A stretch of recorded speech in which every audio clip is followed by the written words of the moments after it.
नमस्कार, मैं हूं रविंद्र जैन और आप देख रहे हैं मुंबई मास टाइम्स। आइए देखते हैं आज की मुख्य खबर।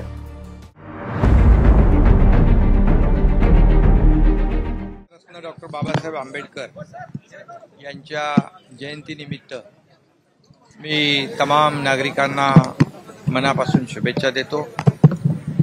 बाबासाहेबांची जयंती ही अतिशय उत्साहात जल्लोषामध्ये पूर्ण देशभर बाबासाहेबांचे अनुयायी करोडो नागरिक साजरी करतात।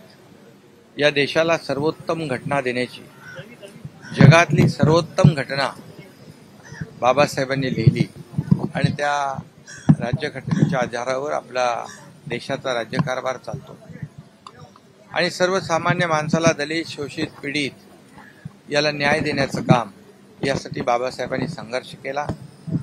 त्याला ज्ञानाची आणि न्यायाची ओळख झाली पाहिजे, त्याला ज्ञान आणि न्याय मिळाला पाहिजे यासाठी बाबासाहेबांनी संघर्ष केला।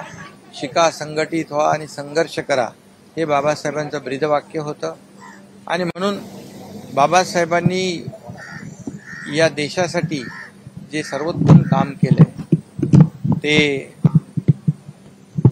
प्रत्येकाच्या हृदयामध्ये कायम आहे आणि म्हणूनच केंद्र सरकार असेल, राज्य सरकार असेल, यांनी बाबासाहेबांच्या ज्या आठवणी आहेत, बाबासाहेबांचं मग वास्तव्याचं घर असेल, लंडनमधलं घर असेल, बाबासाहेबांचं इथे इंदू मिलचं स्मारक असेल, दीक्षाभूमी असेल, अशी सर्व ठिकाणं जी आहेत ही मोदीजींनी त्याचं स्मारकामध्ये रूपांतर करण्याचा निर्णय घेतलाय।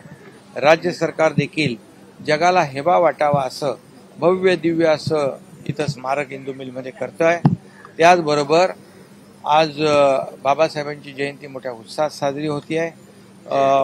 मला वाटतं बाबासाहेबांचं संविधान दिन देखील आदरणीय प्रधानमंत्री महोदयांनी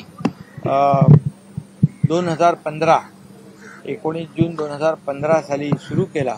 दरवर्षी तो बाबासाहेबांचा संविधान दिन आपण साजरा करतो। संविधान बदलण्याचा आरोप जे आहे विरोधी पक्षाचे नेते करतायत, आपण काय करणार?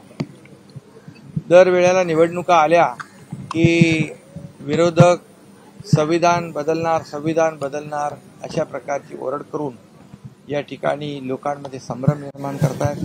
परंतु मोदीजींनी त्यांच्या भाषणात देखील सांगितलं बाबासाहेबांच्या संविधानावरच आमच्या देशाचा कारभार सुरू आहे आणि म्हणून संविधान बदलण्याची कुणाची हिम्मत नाही। जब तक सूरज चांद रहेगा बाबासाहेब का संविधान कायम रहेगा अशा प्रकारचं सगळ्यांचा एक थोडा संकल्प आहे। त्यामुळे या सर्व खोट्या नाट्या आरोपामध्ये लोकांनी विचलित होण्याची आवश्यकता नाही, लक्ष देण्याची आवश्यकता नाही। खरं म्हणजे बाबासाहेबांचा निवडणुकीत पराभव करण्याचं पाप काँग्रेसनी केलं, त्यामुळे या काँग्रेसला किंवा विरोधी पक्षाला बाबासाहेबांवर संविधानावर बोलण्याचा नैतिक अधिकार